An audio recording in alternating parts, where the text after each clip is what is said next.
তো আজকে আবার রান্নার জন্য রেডি।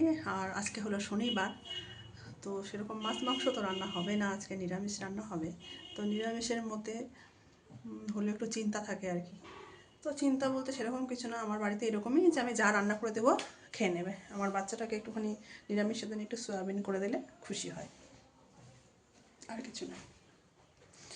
তো যাই হোক, আজকে জোগাড় করে নিয়েছি একটা কি রান্না করব, সেটাই একটা আজকে উত্তরবঙ্গের রান্না, উত্তরবঙ্গেরই একটা রান্না। এই রান্নাটা আমরা উত্তরবঙ্গের ভাষায় এটা মানে নানান রকম মানে নানান রকমের শাক পাতা দিয়ে মিশিয়ে রান্না করি। তো ওই শাক পাতারই আর কি, ওই মাখা মাখা আর কি, শাক পাতারই ঝোল টাইপের আর কি হবে রান্নাটা। এরকম কিছু বিশেষ কিছু লাগে না, কিন্তু অনেক রকমের শাক লাগে। তো আমার ঘরে অনেক রকমের শাক জমে গেছে, থাকে একটু একটু, এটা শাক সেটা শাক আনতে আনতে অল্প অল্প করে খাই। এবার প্রতিটা শাকই অল্প অল্প করে থেকে যায়। তো ওই রকম এই শাকটা আজকে সব মিশানো না, নেতারি পেতারি শাক দিয়ে একটা রান্না করব। শাকটাকে তোমরা ওই নেতারি শাকই বলতে পারো আর কি, আমাদের উত্তরবঙ্গের ভাষায় আমরা নেতারি শাকের তরকারি বলি আর কি। সব মেশানো শাক যেহেতু রয়েছে, মেশানো শাকের মধ্যে কী কী শাক সেটাও তোমাদেরকে দেখাচ্ছি। আর বিশেষ করে এই শাকটার মধ্যে আমাদের উত্তরবঙ্গে একটা এই উত্তরবঙ্গেই পাওয়া যায়, যেমন ওখানে লাল আলু গেলে লাল আলুগুলো পাওয়া যায়। আর হচ্ছে লাফা শাক, যেটা কলকাতাতে আমি খুঁজে পাই না। ওই শাকটা তো আমার খুবই প্রিয় শাক। ওই শাক দিয়ে নানান রকম ঝোল করো বলো, প্যালকা বলো, মানে অনেক কিছু হয়। তো ওই শাকটা এখানে পাওয়া যায় না, বাকি সব শাকই পাওয়া যায়। তো ওই শাকটা দিলে আরও ভালো হতো, কিন্তু ওই শাকটা আমার নাই। তো ওইটা ছাড়াই বাকি অনেক কিছু শাক আছে, সেগুলো দিয়ে রান্না করব। নেতারি শাক উত্তরবঙ্গের একটা খুব ভালো রান্না, তো সেটাই তোমাদেরকে দেখাবো।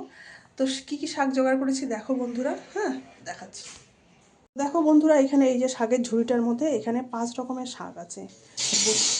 বথুয়া শাক আছে, হ্যাঁ, পালং শাক আছে, আলু শাক আছে, তারপরে হচ্ছে কড়াইশুঁটি শাক আছে, আর একটা কি শাক, ও আর একটা শাক হচ্ছে নোটে শাক, এখানে পাওয়া যায় এটা কলকাতাতে। ওটা আবার উত্তরবঙ্গে আমি খুব একটা দেখি না। ওই রকম 4-5 রকমের শাক, এগুলো সব মিশানো আছে, এগুলো ধোয়া আছে শাকগুলো। আর এই শাকগুলো যখন রান্না করবো না, এগুলো কিন্তু আমি এগুলো কাটবো না, কুচি কুচি করবো না। এই শাকগুলো নেতারি শাক, এগুলো আমরা সব মিলে, আসলে এগুলো আমাদের গ্রামেগঞ্জে আমরা সবাই মিলে শাকগুলো না আশেপাশে ওই ঝুড়ি করে না তুলে নিতাম শাক। যেমন আলু খেতে হয় এই শাকগুলো, বথুয়া শাক তো আলু খেতে খুবই হয়, ওইগুলো তুলে নিলাম। আর লাফা শাক যেটা বললাম উত্তরবঙ্গে খুব পাওয়া যায়। আর এগুলো শাক, পালং শাক তো পাওয়াই যায় সব জায়গাতেই। ওগুলো সব শাক একদম মিশিয়ে পিষিয়ে এই শাকটা রান্না করলে না দারুণ লাগে। তো এই শাকটা রান্না করব ঝোল ঝোল মতো যেহেতু হবে, সেই সঙ্গে আলু ভাজা করব। আলু ভাজা আর এই শাকের ঝোল ঝোলটা খেতে দারুণ লাগে। আর হচ্ছে মোটা চালের ভাত, যে চালটা ধোয়া আছে এখানে আমার, এই যে মোটা চালের ভাত, এইটা হবে রান্না করব আজকে উত্তরবঙ্গের আরও একটা রান্না, নেতারি শাক। ঠিক আছে, দেখলাম কত রকমের শাক জোগাড় করে নিয়েছি এখানে। ঠিক আছে, তো চলো বন্ধুরা রান্না করি আজকের উত্তরবঙ্গের আরও একটি রান্না, নেতারি শাকের ঝোল। নেড়ে চেড়ে শুকনো কড়াতে নেড়ে চেড়ে নিয়ে জল ঢেলে দিয়েছি, এবার শাকগুলো দিয়ে দেবো। এবার আমি এই সব মেশানো শাকগুলো এখানে দিয়ে দেবো। এই শাকগুলো দিয়ে দিলাম। এবার এখানে নুন দিয়ে দেবো, একটু কমুক, নুন দিয়ে দিলে শাকটা টান ধরে যাবে। একটু নুন দিতে হবে এখানে। আর একটুখানি যখন নুন দেওয়ার পর সেদ্ধ সেদ্ধ হয়ে যাবে, আর অল্প একটু খাবার সোডা দিতে হবে। তো নুনটা আমি দিই, এক হাতে তো দিতে পারবো না, দাঁড়াও নুনটা দিয়ে নিই। তো দেখো আমি নুন দেওয়া হয়ে গেছে। এবার নুন দেওয়ার পরে শাকটা একটু মজে মজে গেছে। এইবার একটুখানি খাবার সোডা দিয়ে দেবো, অল্প 1 চিমটি খাবার সোডা। এই অল্প একটু খাবার সোডা উপর দিয়ে ফেলে দেবো।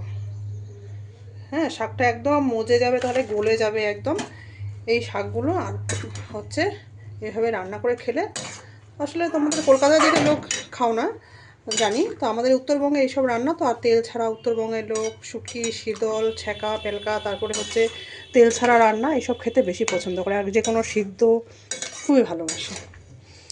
তো আমারও তাই, আমি যেহেতু উত্তরবঙ্গের মেয়ে, এগুলো তো উত্তরবঙ্গের খাবার আমি খাবই। তো দেখো এটা খুব প্লেন রান্না, তেল ছাড়া একদম নেতারি পেতারি শাক আজকে আমার রান্না হচ্ছে, সঙ্গে আলু ভাজা করব। তো আগে এই শাকটা হয়ে যাক, এখন বেশিক্ষণ লাগবে না, 2-3 মিনিটের মধ্যে শাক গলে যাবে একদম, বেশি ঝোল থাকবে না, একটু গামাখা থাকবে। তো এইভাবে এই শাকটা খেতে কিন্তু দারুণ লাগে। সব মেশানো শাক তো আলাদা একটা স্বাদই আছে এর মধ্যে, সঙ্গে আলু ভাজা। তো এরকম খাওয়া, এগুলোই আমার তৃপ্তির খাওয়া, বেশি কিছু লাগে না আমার। নানান রকম পদ আমার দরকার নেই, আমার যেগুলো পছন্দের, আর বিশেষ করে উত্তরবঙ্গের খাওয়াগুলো তো আমার খুব পছন্দের, ওগুলোই আমি বেশি ভালোবাসি খেতে আর কি।